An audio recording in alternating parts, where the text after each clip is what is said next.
The big meeting room of the Galactic Council was filled with noise and bright lights. Kim stood up from his chair and looked around at all the strange faces watching him.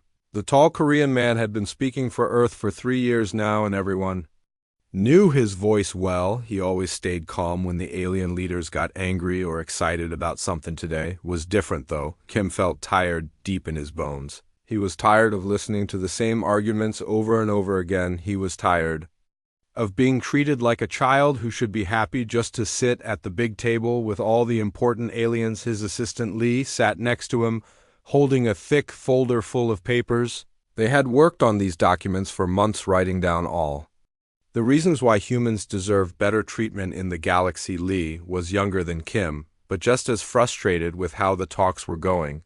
The meeting room was huge, with a crystal ceiling that showed the stars outside. Hundreds of different alien species sat in their special areas. Some looked like giant birds with colorful feathers, others looked like walking rocks with glowing eyes. There were aliens that floated in the air and others that needed special suits to breathe. Kim had learned all their names and customs over the years. He knew that the blue aliens with tentacles were called Vex, and they controlled most of the trade routes. He knew that the bird aliens called Sakari were always ready to fight, and the big rock aliens called Goran were slow but very strong. Chancellor Vex was speaking now. His blue tentacles moved as he talked about how generous the council was being to humanity. The tentacles made swooshing sounds as they cut through the air. Kim had heard this speech many times before. It was always the same message: humans should be grateful for whatever scraps the council threw their way. We have been very kind to your species, Chancellor Vex said in his bubbling voice. We allowed you to join our meetings.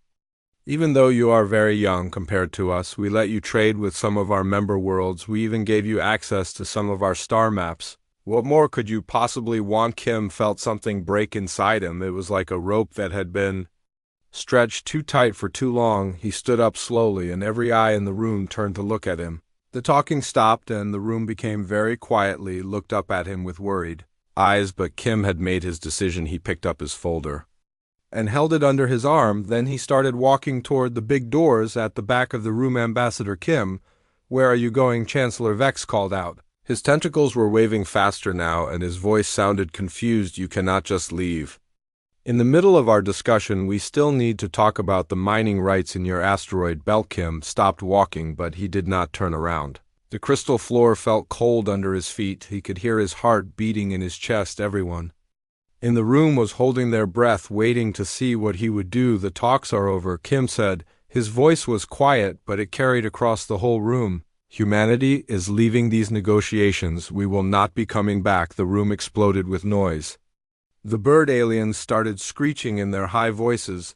The rock aliens pounded their fists on their tables, making loud crashing sounds. The floating aliens spun around in circles, making weird humming noises. Kim started walking again. Lee jumped up and followed him, carrying both their briefcases. They walked past all the different alien sections. Some of the aliens tried to stand in their way, but Kim and Lee just walked around. Thema, tall bird alien with silver feathers, stepped in front of Kim. She spread her wings wide to block his path. Her name was Kira, and she was one of the military leaders. You cannot do this, she said in her sharp voice. Your species needs us. You depend on our trade routes and our protection. If you leave now, you will have nothing. Kim looked at her for a long moment. Then he spoke in the same quiet voice he had used before. We have been watching and learning for 3 years. We know exactly what we have and what we need. We do not need your permission to exist in this galaxy. He walked around her and kept going toward the doors behind him. The noise was getting louder.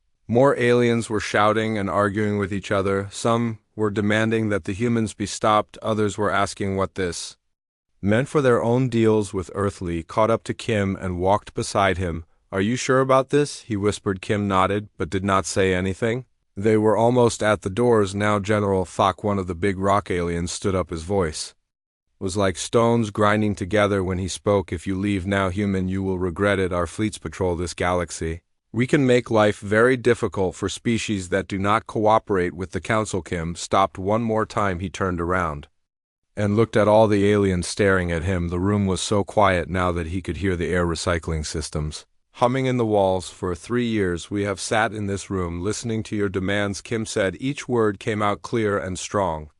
We have been patient while you told us what we could and could not. Do we have been polite while you treated us like children? Who should be grateful for your attention? He paused and looked directly at Chancellor Vex. You want our technology, but you offer us nothing fair in return. You want our resources, but you refuse to give us equal votes. You want us to follow your rules, but you will not follow your own. The aliens started talking again, but Kim raised his hand and they became quiet. We are done begging for scraps from your table. We are done pretending that this is a fair negotiation. We are going home. Kim turned toward the doors again, but before he left, he said, one more thing. You have taught us much about how this galaxy really works. Now we will show you what we learned. The massive doors opened with a soft sound and Kim walked through them. Lee followed right behind. The doors closed and the two humans were gone. Inside the meeting room, chaos broke out. Chancellor Vex was shouting orders. The bird aliens were flying around in circles. The rock aliens were arguing about whether to send ships after the humans, but it was too late. Within hours, every human diplomat, trader, and observer in the galaxy had quietly left their posts. They all got on ships and disappeared into space, heading back toward Earth. No one had ever seen anything like it before. In the 1,000-year history of the Galactic Council, no species had ever just walked away from peace talks. Usually when negotiations got difficult, the weaker species would give in and accept whatever terms they were offered. The council members spent the rest of the day arguing about what to do. Some wanted to send military ships to force the humans back. Others thought they should wait and see what happened. A few worried that maybe they had pushed too hard, but most of them were not really worried. They thought the humans would come back in a few days or weeks, begging to return to the negotiations. After all, what could one small species do against the combined power of the entire galaxy? They had no idea that Kim and Lee and all the other humans had been preparing for this moment for 3 years. They had no idea that humanity had been building something in secret. While pretending to be weak and dependent, the great human exodus had begun, and soon the galaxy would learn that sometimes the quiet ones are the most dangerous of all. 3 days had passed since the humans walked out of the great meeting room. Chancellor Vex stood at the center of the crystal chamber, looking much more confident than he had when Kim and Lee left. The blue alien leader had spent those 3 days talking to other council members, and now he felt sure he understood what was happening. The emergency meeting was packed with representatives from every major species in the galaxy. The bird-like Sakari were there with their sharp beaks and colorful feathers. The massive rock aliens called Goran sat in their heavy stone chairs. The floating gas beings called Nethri drifted near the ceiling in their special breathing suits. Chancellor Vex raised his tentacles high above his head to get everyone's attention. The room became quiet except for the soft humming of the air systems and the occasional chirp from a nervous Sakari delegate. My fellow beings, Vex began, his voice carrying clearly across the chamber, we must not let this human tantrum worry us too much. They are acting like children who did not get the toy they wanted. This is normal behavior for such a young species. Many of the aliens nodded their heads or made agreeing sounds. The Goran general named Thok slammed his rocky fist on his table, making a loud crash that echoed through the room. Exactly, he growled in his deep stone voice. I have seen this before with primitive species.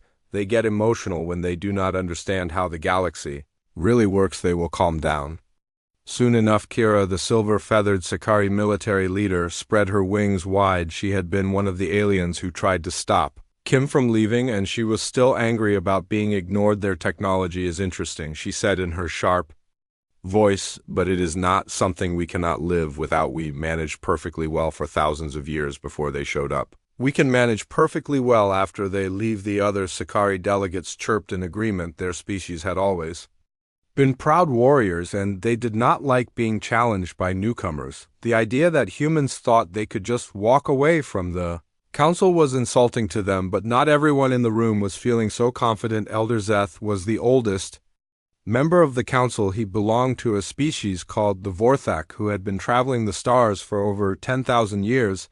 His people had seen many young species come and go, and he had learned to be careful about making quick judgments. The Ancient alien raised one of his many tentacles slowly. Everyone turned to look at him because his species was respected for their wisdom and long memory. Perhaps we should think more carefully about why they left, he said in his whisper quiet voice. In my very long experience, when someone walks away from a negotiation without asking for anything, it usually means they have found another way to get what they want. Some of the younger aliens laughed at this idea. How could a species that had only discovered faster than light travel 50 years ago have any secret plans? The humans were barely out of their own solar system when the Council first made contact with them. Chancellor Vex waved his tentacles dismissively at Elder Zeth the Old. Vorthok worried too much about everything. That was probably why his species spent most of their time hiding in their home systems. Instead of taking active roles in galactic politics, Elder Zeth, you think too much about small problems, he said with a confident smile. The humans are upset because we would not give them everything they asked for. This is normal. They will realize soon that they need us much more than we need them. The Chancellor moved to the center of the room, where a large holographic display showed the current state of galactic trade routes. Bright lines connected thousands of star systems, showing the flow of goods and information between different worlds. Look at this, he said, pointing to the display. The humans control only a tiny part of space. Their few colonies depend completely on our trade networks for survival. They have no major allies except for a few small species that nobody cares about. The display zoomed in on human space, showing Earth and its handful of colony worlds. The human territory looked very small compared to the vast empires of the council members. They have no significant military forces, Vex continued. Most of their ships are designed for exploration and trade, not for war. They have never fought a real space battle against a prepared enemy. General Fox stood up again, his massive stone body creaking as he moved. The Goran military was known throughout the galaxy for their strength and their willingness to use force when diplomacy failed. If they become troublesome, we can always send a few battle groups to remind them of their place, he said. The rocky alien's voice was full of confidence. My fleets have conquered dozens of systems, much stronger than anything the humans have. The room filled with approving sounds from many of the species present. The idea that humans could pose any real threat to civilizations that had ruled the stars for millennia seemed ridiculous to most of them. Chancellor Vex smiled, showing his sharp teeth. He felt completely in control of the situation now. The brief moment of uncertainty when Kim walked out was forgotten. The council was united again and ready to wait for the humans to come crawling back. Let me tell you what will happen next, he said, his voice full of certainty. The humans will sit in their little corner of space for a few weeks, maybe a month. They will try to be independent, but they will quickly realize how much they depend on us. The Chancellor began pacing back and forth in front of the display, his tentacles swishing through the air as he spoke. Their colonies need our advanced materials to keep their life support systems running. Their exploration ships need our star charts to navigate safely through dangerous regions. Their scientists need access to our databases to continue their research. Other council members began nodding and making agreeing sounds as Vex listed all the ways humans depended on the galactic community. Most importantly, he continued, their economy depends on selling their few unique products to our markets. Without access to our trade networks, they will go broke very quickly. The mood in the room was becoming more and more confident. The initial shock of the human departure was wearing off and being replaced by the comfortable feeling that everything was back to normal. We hold all the important cards in this game, Chancellor Vex announced. They have nothing we truly need, but they need everything we can provide when they come back. And they will come back soon. We will be in a much stronger position to dictate terms. The vote was quick and unanimous. The Council would not send any messages to Earth. They would not try to restart negotiations. They would simply wait for the humans to realize their mistake and return with apologies. As the meeting ended and the various species began leaving the chamber, Chancellor Vex felt very pleased with himself. He had handled the crisis perfectly. The other council members trusted his judgment, and everything was going according to plan. What none of them knew was that human observers had been watching and recording everything that happened in the council chamber for 3 years. Every meeting, every private conversation, every secret plan had been carefully noted and analyzed by human intelligence services. The aliens thought they were dealing with a naive young species that did not understand Galactic politics. In reality, they were facing opponents who had spent years learning every weakness and vulnerability of the council system, while the council members went back to their normal routines confident that the humans would soon return in defeat. Something very different was happening in human space. Every colony, every ship, every research station was working frantically on projects that would change the balance of power in the galaxy forever. The council had made their choice to wait and see what happened. Next, they would discover that sometimes the student learns much more than the teacher ever intended to share. The transport ship carrying Kim and Lee touched down at the secret facility outside Seoul just as the sun was setting. The two diplomats had been traveling for 2 days straight using hidden routes that avoided all the major trade lanes where alien ships might spot them. Kim felt exhausted but also strangely relieved. After 3 years of sitting in that crystal chamber listening to alien politicians treat humans like children, he was finally free to speak the truth about what he had learned. The underground complex was much bigger than it looked from the surface. Hidden elevators took them down through layers of rock and metal until they reached a secure briefing room. Deep beneath the Korean mountains, the room had no windows, and the walls were covered with screens showing data from across human space. President Park was waiting for them along with Defense Minister Oh. The 3 Koreans sat around a simple metal table that looked very plain compared to the fancy crystal furniture in the council chamber, but Kim preferred it this way. Everything here was built for function, not for show. How bad is it? President Park asked without wasting time on pleasantries. She was a small woman with gray hair, but her eyes were sharp and intelligent. Kim had worked with her for many years and knew she did not like to hear sugar-coated reports. Kim opened his briefcase and pulled out a thick folder full of documents and recording devices. He had been secretly gathering information about council politics for months, waiting for this moment. They see us as useful pets, he said, placing photos of various alien leaders on the table. They want our quantum computing technology because it is better than anything they have. They want our medical advances because we can cure diseases that have killed their people for centuries. He pulled out more documents showing trade agreements and military treaties between different council species, but they refuse to treat us as equals. Every proposal we made was rejected or changed to benefit them. Instead, they offered us junior membership in their trade networks, but only if we agreed to sell our technology at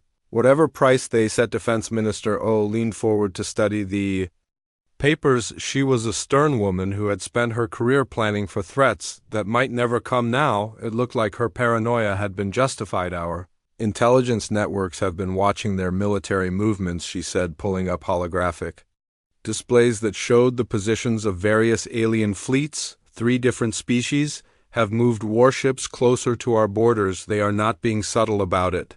The display showed dozens of alien ships positioned just outside human space. The formations were clearly designed for attack, not defense. General Fox rock ships were the most obvious threat, but the bird-like Sakari had also moved their fast attack squadrons into position. They are planning to take what they want by force. President Park said it was not a question. She had seen this pattern before in Earth's history when stronger nations decided to stop negotiating with weaker ones. Kim nodded grimly. That is exactly what Elder Zeth warned me about in private, he said. The council has done this to dozens of other species over the centuries. They offer partnership at first, but if the new species does not accept their terms, they use military pressure. The president stood up and walked to a wall screen that showed the current status of human space colonies and research facilities. Everything looked normal from the outside, but Kim knew that was just an illusion. Then, we proceed with Protocol 7, she said simply. Protocol 7 had been planned for over a year. It was humanity's response to the possibility that diplomatic relations with the council might break down completely. The plan involved evacuating all human civilians from vulnerable positions and activating secret projects that had been hidden from alien observers within hours of the president's order. Every human colony in space began moving with quiet efficiency.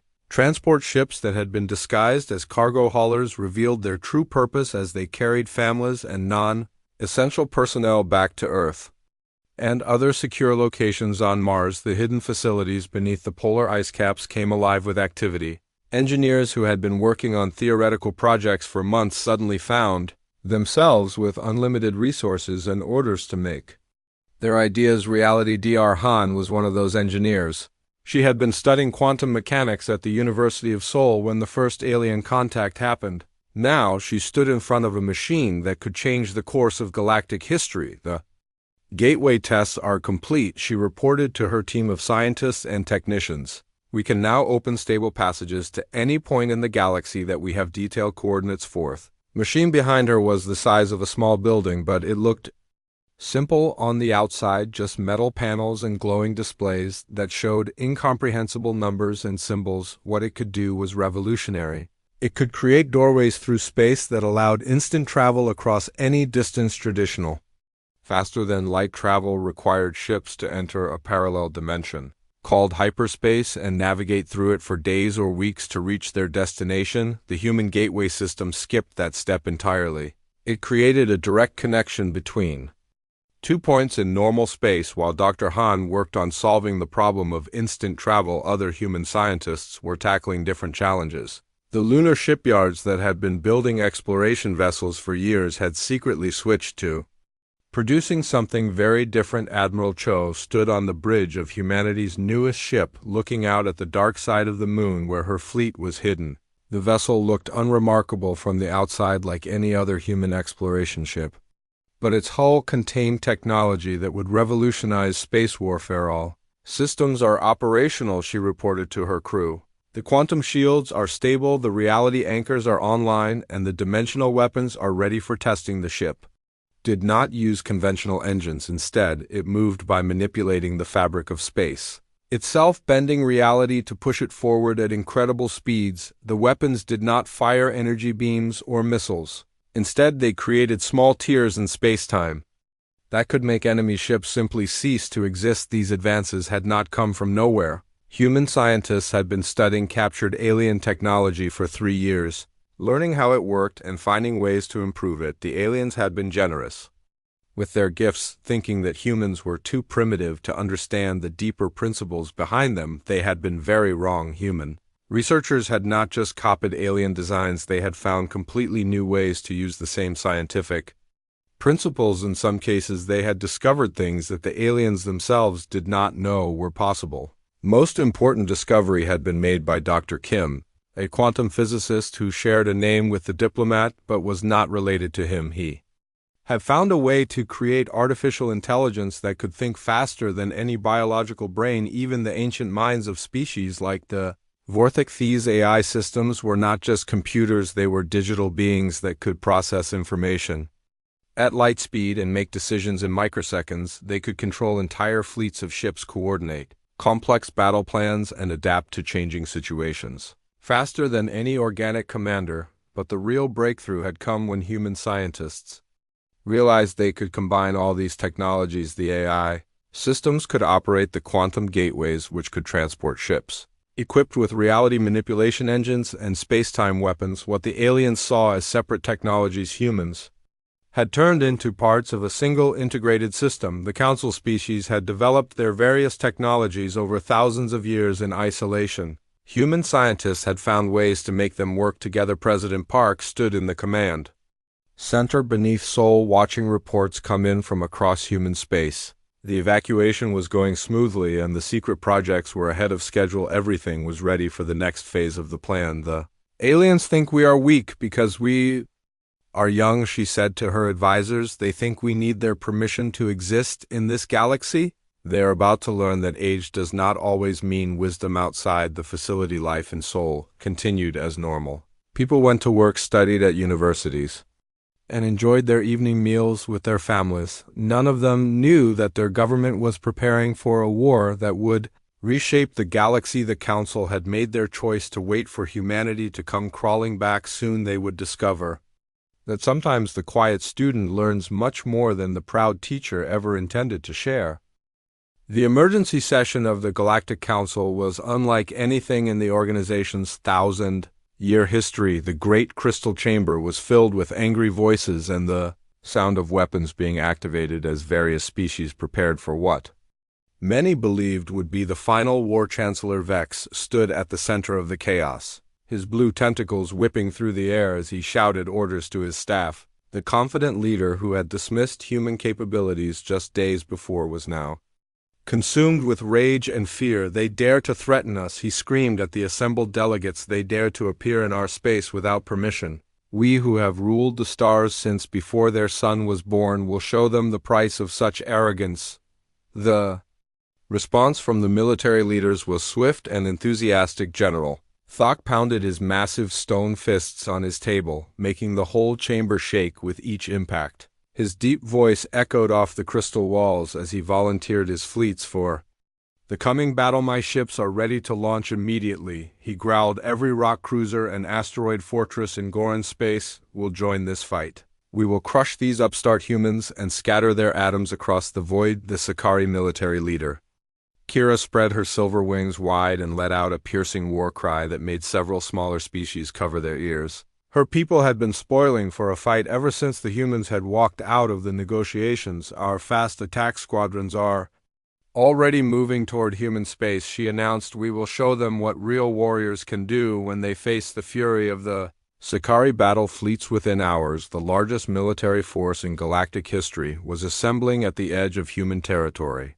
Ships from dozens of species converged on the rally point, bringing weapons that could crack planets and shields that could withstand starfire. The combined fleet was a terrifying sight to behold. Massive Goran dreadnoughts moved like floating mountains through space, their rocky hulls bristling with enough firepower to level continents. Sakari fighters swarmed around the larger ships like angry insects, ready to dive bomb any target their commanders selected.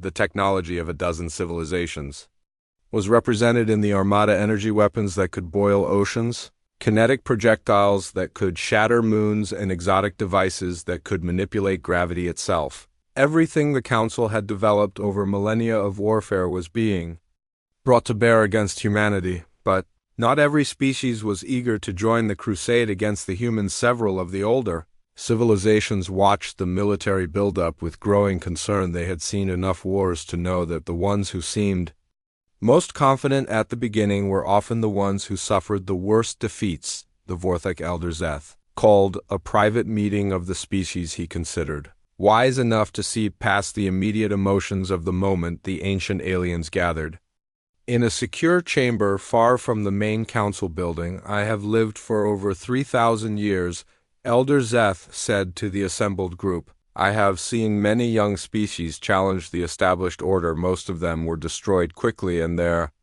worlds were absorbed into our various empires." The other elders nodded solemnly.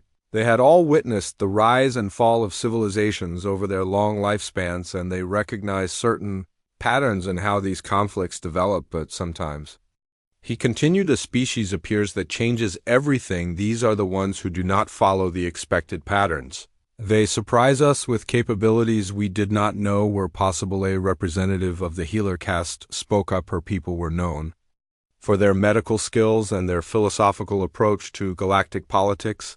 They rarely took sides in military conflicts, preferring to help whoever needed their services.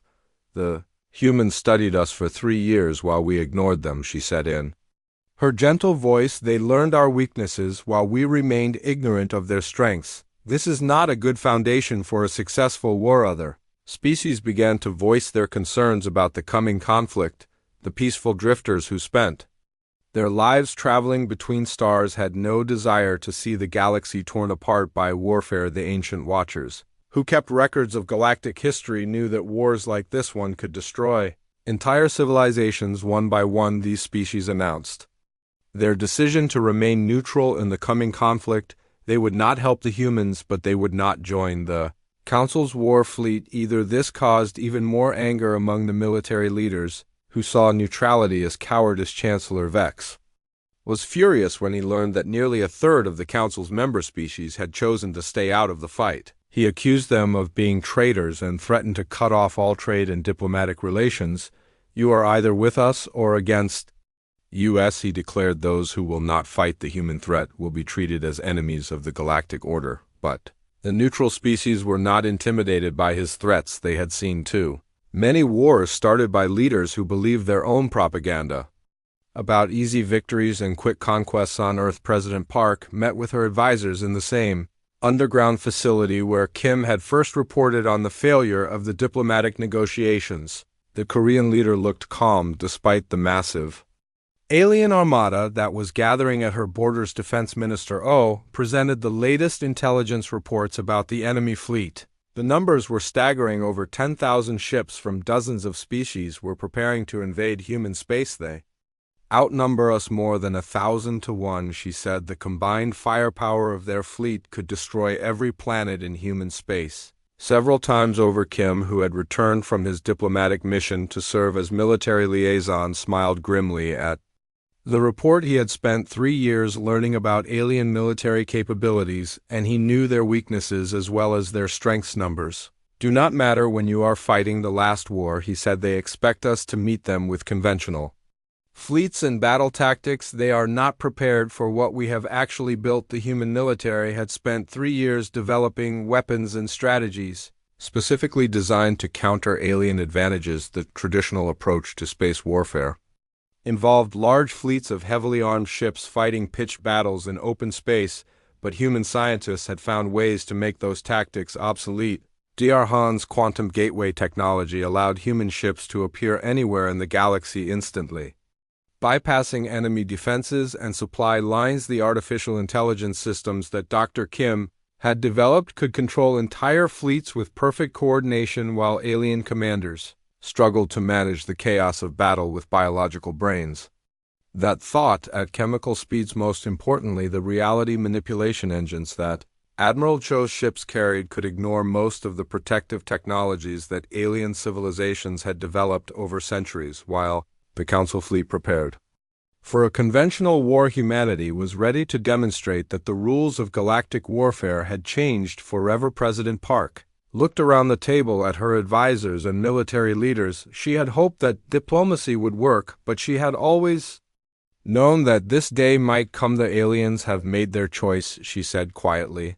They believe that might makes right, and that age gives them the authority to determine who deserves to exist in this galaxy. She stood up and activated the communication system that would carry her orders to every human ship and base across their territory. Begin Operation Homecoming, she commanded. Show them what humanity learned during our 3 years of silence across human space. The secret preparations that had been months in the making finally began to activate. Admiral Cho's hidden fleet emerged from its bases behind Earth's moon, while Dr. Han's gateway generators powered up to full capacity. The greatest war in galactic history was about to begin, but it would not be fought the way either side expected. The aliens were preparing for the kind of massive fleet battle that had decided conflicts for thousands of years.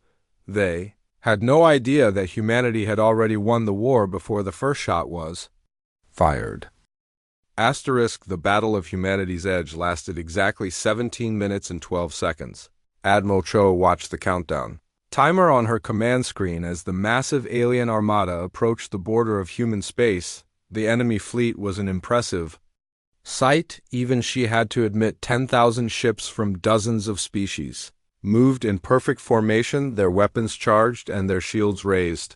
They had enough firepower to turn entire star systems into glowing debris. General Thok's voice crackled over the communication channel, his stone voice full of confidence and rage. Surrender now, humans, and we will make your deaths quick. Continue this foolishness, and we will make sure your entire species suffers for your arrogance. Admiral Cho did not bother to respond. Instead, she gave a single quiet order to her fleet: begin Phase 1. The alien commanders expected to see human ships emerge from hyperspace to meet them in traditional battle formation. Instead, something happened that broke every law of physics they thought they understood. Tears in space itself began opening around the alien fleet. Not the smooth portals of hyperspace travel, but jagged rips in reality that seemed to cut through the fabric of the universe. Human ships poured through these impossible doorways, appearing in the middle of the enemy formation.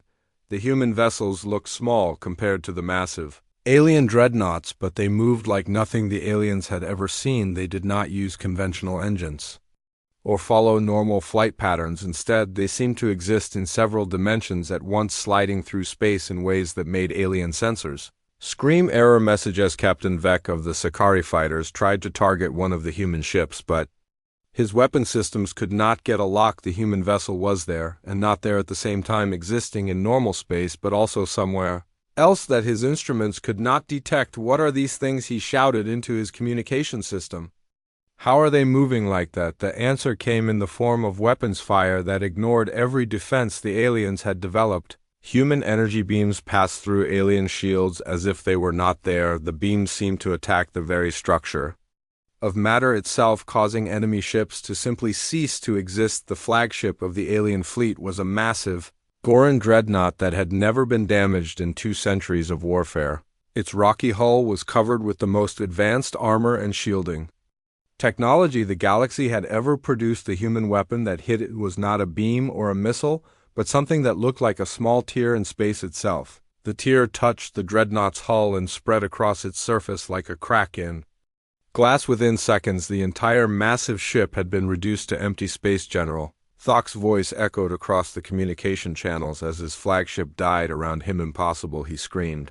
This cannot be happening, but it was happening, and it was happening everywhere at once. The alien fleet that had seemed so overwhelming moments before was being torn apart by weapons and tactics they could not understand or counter. Chancellor Vex watched the battle from his command ship far behind the main fleet. His tentacles were shaking as he saw centuries of military doctrine being proven useless in a matter of minutes. How can they do this? He whispered to his staff. How can they move through space like that?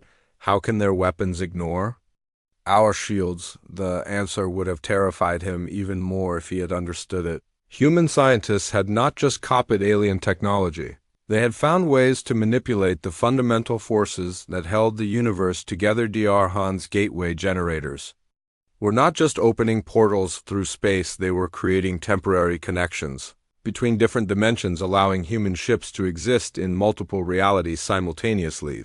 The artificial intelligence systems that controlled the human fleet were not just thinking faster than biological minds, they were processing information at quantum speeds, allowing them to predict enemy movements before the aliens even decided to make them. Admiral Cho's reality manipulation engines were not just ignoring alien defenses, they were rewriting the local laws of physics to make alien weapons and armor useless.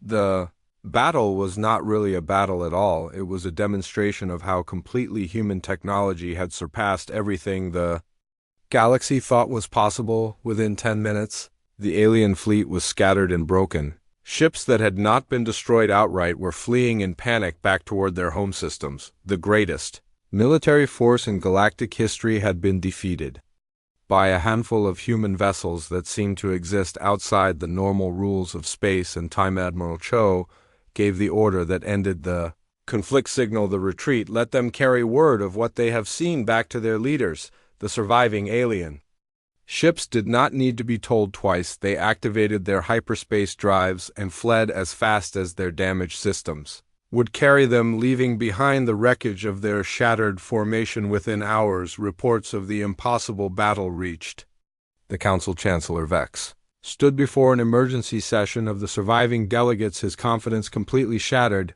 The fleet is gone, he said in a voice barely above a whisper. 10,000 ships destroyed or scattered in less than 20 minutes. We do not even understand what weapons they used against us. Elder Zeth rose slowly from his seat. The ancient Vorthok had lived long enough to see many civilizations rise and fall, but he had never witnessed anything like this because we made the same mistake that destroyed every other. 2 weeks had passed since the humans left the Council, and strange reports were beginning to reach alien intelligence services across the galaxy. Merchant ships that regularly traded with human colonies found the stations completely abandoned, but still running automatically. The trading posts were clean and organized with all the lights on, and the air systems working perfectly, but there were no humans anywhere to be found.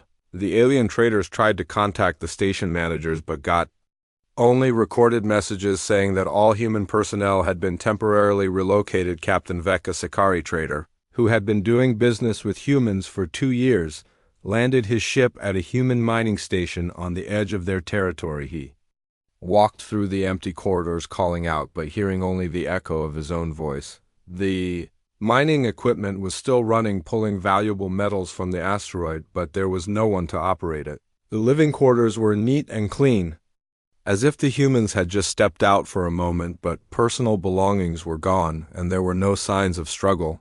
"This is very strange," he reported to his superiors. "They did not flee in panic. Everything is too organized for that. It looks like they planned this evacuation carefully." Similar reports came from across human space.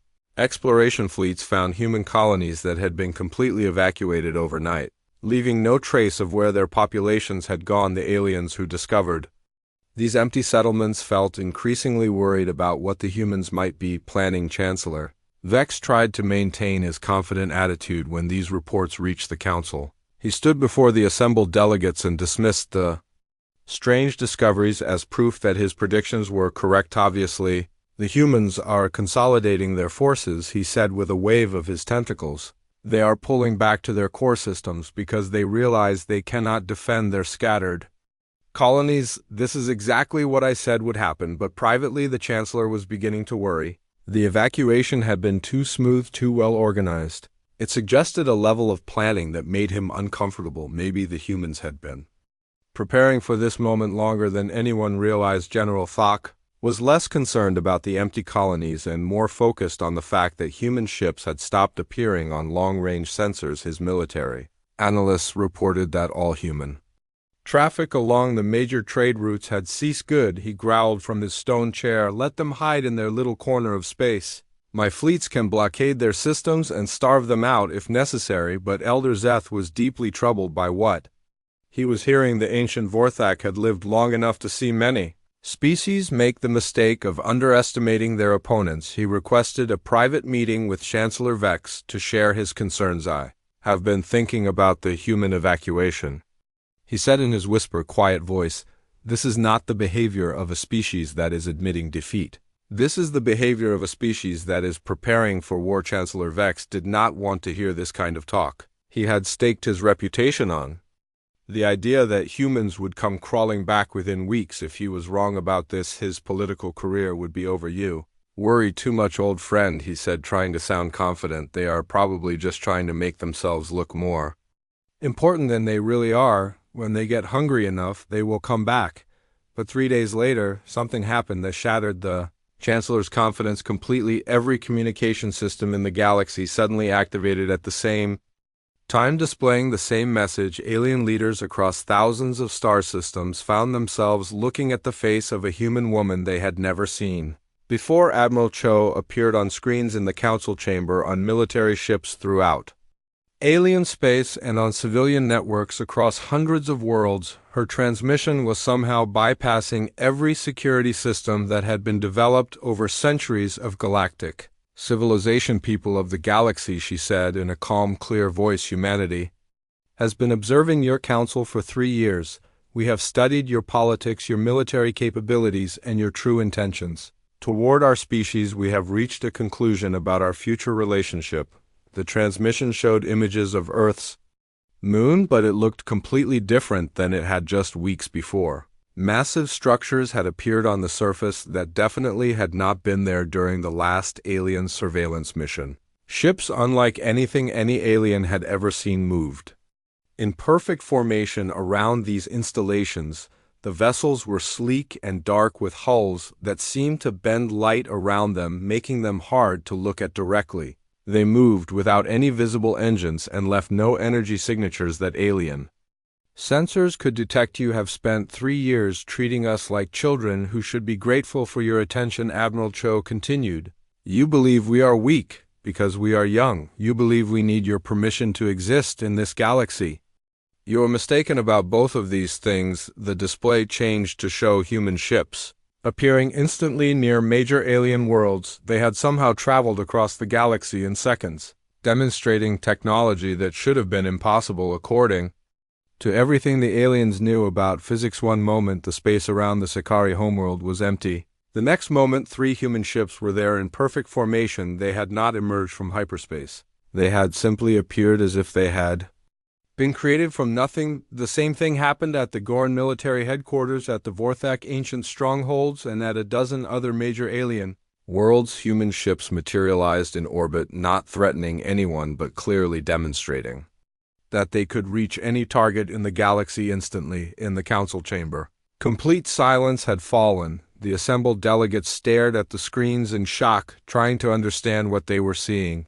How could a species that had barely mastered faster than light travel just 50 years ago demonstrate such advanced capabilities? We are not asking for your acceptance anymore, Admiral Cho said. Her voice remained calm, but there was steel underneath the polite words. We are informing you that humanity claims the right to exist as equals in this galaxy. The transmission showed more images of human space, but now it looked completely different. Hidden installations were revealed on asteroids and moons that had seemed empty before. Massive shipyards were operating in star systems that aliens had thought were uninhabited. Any species that respects our right to exist will find us to be excellent neighbors and trading partners, the Admiral continued. Any species that chooses to oppose US will discover why humans have survived every challenge that our violent little planet has thrown at us. The final image showed Earth itself, but from an angle that should have been impossible. The planet was surrounded by structures that extended far into space, forming a defensive network that dwarfed anything the Council had ever built. We have been quiet students for 3 years, Admiral Cho said. Now class is over. The transmission ended, leaving the Council in stunned silence for several minutes. No one spoke as the implications of what they had just seen began to sink in. The humans had not just developed new technology, they had revolutionized space travel warfare and construction. Chancellor Vex stood up slowly, his tentacles shaking with shock or rage or fear. The confident leader who had dismissed human capabilities just days before now looked like a broken alien. How is this possible? He whispered. This cannot be real. They were primitives just months ago, but the evidence was undeniable. Human ships were still visible in orbit around major alien worlds. The empty human colonies suddenly made sense. They had been decoys or temporary bases while the real human infrastructure was being built in secret. Elder Zeth rose from his seat and spoke in a voice that carried across the silent chamber. Because we made the greatest mistake that any civilization can make, he said. We assumed that because we were older, we were wiser. We forgot that intelligence and determination matter more than age. The old Vorthik looked around at his fellow council members with something that might have been pity in his ancient eyes. We taught them everything they needed to know about our weaknesses while learning nothing about their strengths. We gave them 3 years to study us while we ignored them. We are about to pay a very high price for our arrogance. General Thok tried to maintain his aggressive stance, but his voice lacked its usual confidence. We still outnumber them 1,000 to 1, he said. My fleets can destroy their ships no matter how advanced they think they are. But even as he spoke, reports were coming in from Goran military bases. Human ships were appearing near his most secret installations, not attacking, but clearly demonstrating that they knew the location of every important target. The galaxy had changed in the span of a single transmission. The species that everyone had dismissed as primitive newcomers had revealed themselves to be the most advanced civilization in known space, and now they were no longer asking for permission to exist, they were demanding it.